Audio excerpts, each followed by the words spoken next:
당신만 모르는 지식 이야기. 오늘은 천재인가 악마인가? 마틴 슈크렐리의 끝나지 않은 시스템 해킹에 대해 전달하려 합니다. 구독, 좋아요는 컨텐츠 제작에 큰 힘이 됩니다. 조용히 고개를 숙이고 그는 중얼거렸습니다. 내가 진짜로 끝난 건가? 한때 천재라고 불리던 남자가 있었습니다. 수많은 기회, 수많은 스포트라이트, 그 중심에 있었던 이름. 마틴 슈크렐리. 모든 게 완벽해 보였던 남자. 월가가 주목했고 기자들이 달라붙었고 투자자들이 그의 뒤를 따랐습니다. 그런데 단 하나의 결정이 모든 걸 무너뜨렸습니다. 아니, 정확히 말하면 그 결정은 너무도 계산적이었습니다. 마틴은 제약회사의 CEO였습니다. 희귀병 치료제를 제조하던 튜링 파마슈티컬. 그가 인수한 뒤 한 가지 일이 벌어졌죠. 단돈 $13. 그게 그 약의 원래 가격이었습니다. 그는 그 약을 단 하룻밤 사이 $750로 올렸습니다. 미친 듯한 숫자였습니다. 언론은 경악했고 사람들은 분노했지만 그는 웃고 있었습니다. 내가 시장의 룰을 깼다고? 아니, 난 그저 그 룰 안에서 가장 잘 움직였을 뿐이야. 그 말은 진심이었습니다.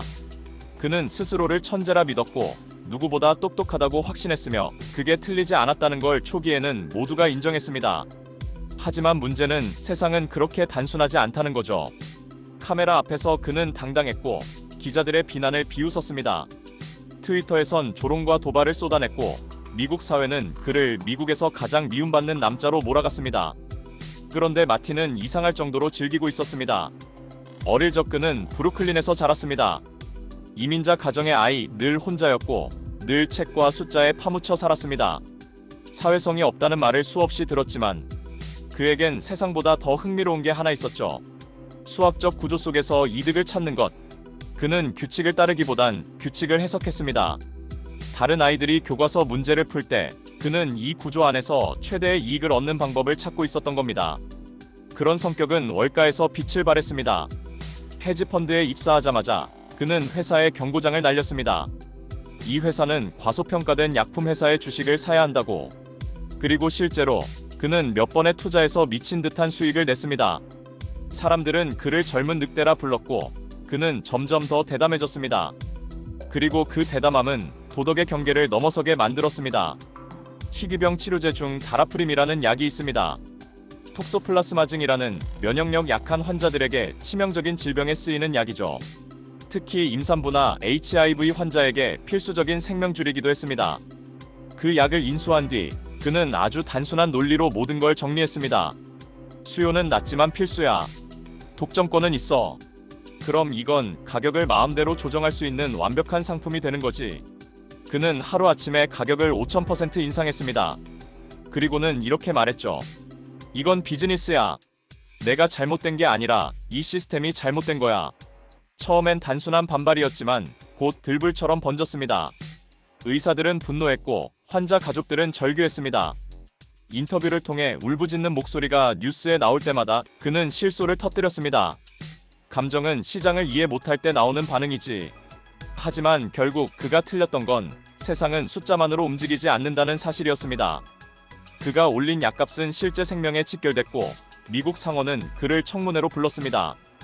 그는 청문회에서도 말을 아끼며 냉소적인 표정을 지었습니다.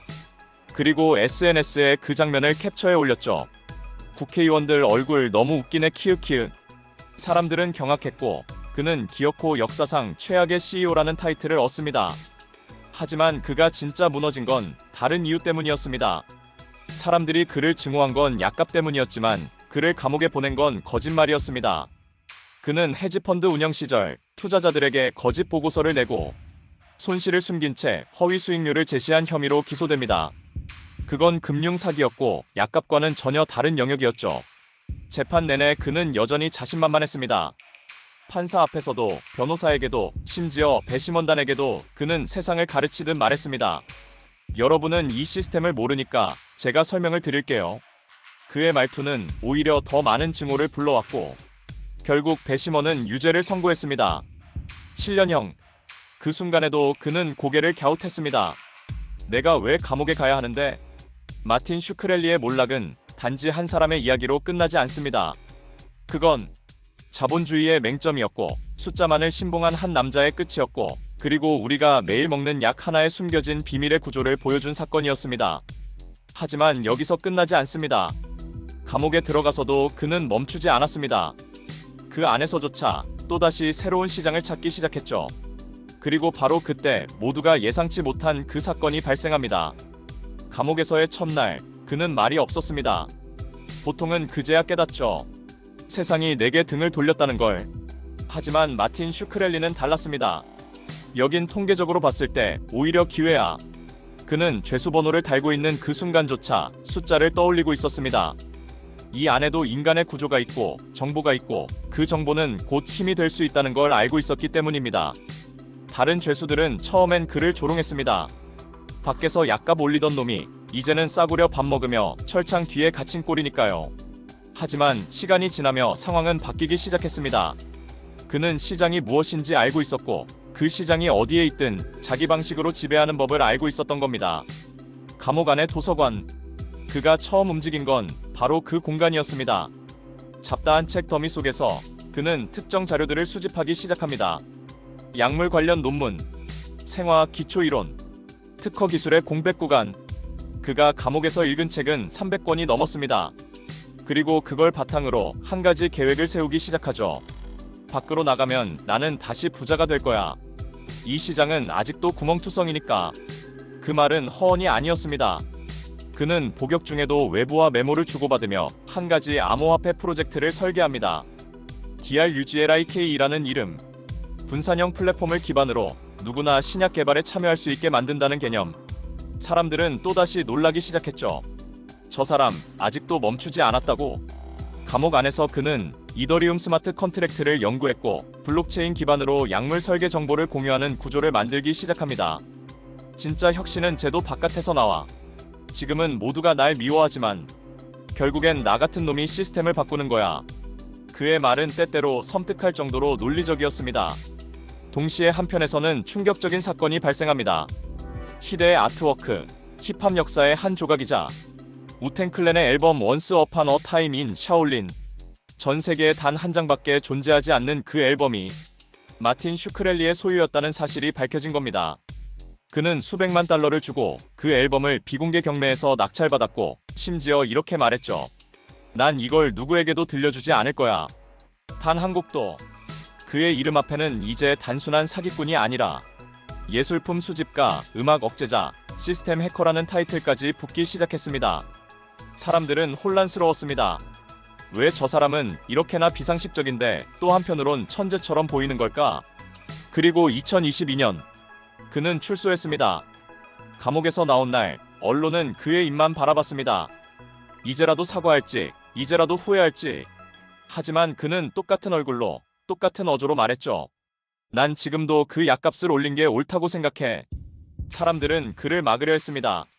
정부는 그에게 영구적 제약 산업 퇴출 조치를 내렸고 투자자들은 그를 블랙리스트에 올렸습니다. 하지만 그 순간 그는 또 다른 플랜 B를 꺼냈습니다. 제약 산업이 아니면 돼. 정보만 있으면 난 다시 시작할 수 있어.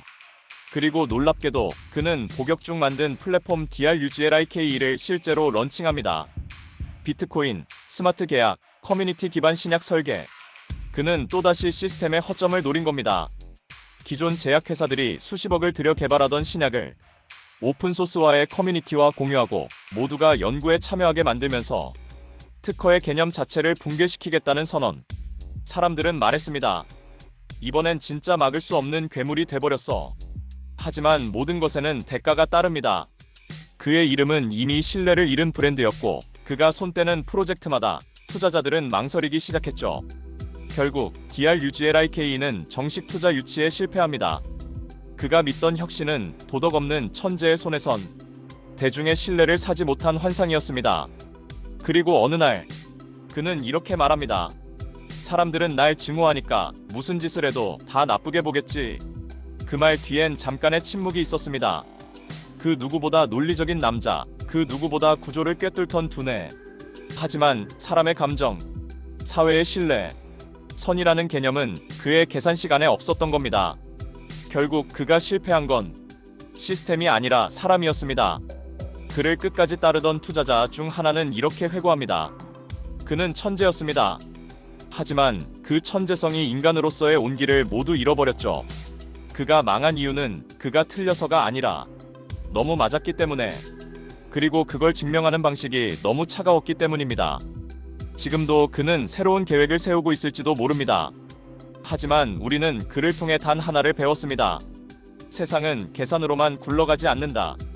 신뢰 없이는 아무리 똑똑해도 혼자선 끝까지 못 간다. 기이한 일이었습니다. 사람들은 그를 미워했지만 동시에 그를 따라하기 시작했습니다.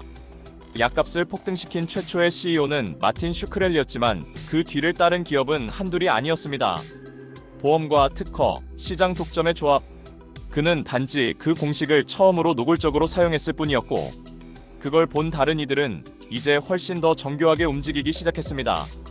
이게 허용되는 거라면 우리도 한다. 미국 제약 시장은 이후 수년 동안 급격하게 왜곡됩니다. 생존에 필수적인 약들이 몇 배에서 수십 배로 가격이 올라갔고, 의료 파산이라는 단어가 매년 60만 명에게 직접적으로 닿았습니다. 그리고 그 한가운데에는 항상 슈크렐리 모델이라고 불리는 전략이 있었습니다. 그건 모순이었죠. 가장 징후받은 남자가 결국 트렌드를 만든 겁니다. 그는 공식적인 의료계에서 퇴출당했지만 그의 영향력은 비공식적인 세계에서 퍼지고 있었습니다. 그걸 가장 먼저 눈치챈 건 다름 아닌 중국이었습니다. 상하이의 한 바이오 스타트업 초기 설립자 중 한 명은 슈크렐리의 감옥 기록과 논문 목록을 수집했고, 그 방식대로 시장을 재구성하기 시작합니다. 인간의 도덕은 시장의 수요보다 약하다. 그 말은 어딘가 마틴의 말투와 닮아 있었습니다. 그들은 공공의료 시스템의 빈틈을 찾아냈고, 정부가 지원하지 않는 희귀병 영역에 집중했습니다. 그곳에선 윤리가 약하고 규제가 느리고, 그리고 돈이 몰리기 시작합니다. 2023년 세계 희귀질환 치료제 시장은 2,800억 달러에 도달합니다. 그리고 그 중심에 마틴 슈크렐리가 남긴 계산법이 자리 잡고 있었습니다. 그는 감옥에서 나와 아무것도 가진 게 없었지만 유산은 남긴 셈이었죠. 아이러니하게도 그가 그렇게 비난하던 도덕 없는 시장 구조는 그가 감옥에 있던 7년 동안 더 견고해졌고, 더 조용하고 더 교묘하게 진화했습니다. 그는 이 사실을 알고 있었을까요? 물론입니다. 그는 트위터에서 종종 이런 글을 남겼습니다. 그들이 나를 없애려 했지만 결국 내 방식으로 움직이고 있잖아. 하지만 그는 뭔가를 잃어가고 있었습니다. 존재감. 인터넷은 빠릅니다. 7년이란 시간은 누군가를 영웅에서 악당으로 만들기도 하지만 악당에서 잊힌 인물로 만들기도 하죠. 그의 이름은 점점 검색되지 않았고, 그의 프로젝트는 아무도 주목하지 않았습니다. 그는 기억에서 사라지고 있었습니다. 그리고 바로 그때 마지막 반전이 일어납니다. 2024년 초 한 유튜브 채널에서 익명의 내부 고발자가 등장합니다. 그는 20분짜리 폭로 영상에서 이렇게 말합니다. 슈크렐리는 DRUGLIKE를 통해 신약 개발 데이터를 암암리의 중국 업체에 넘겼고, 그 대가로 비트코인을 수취했습니다. 영상은 하루 만에 1,000만 뷰를 넘기고 FBI가 다시 그를 조사하기 시작합니다.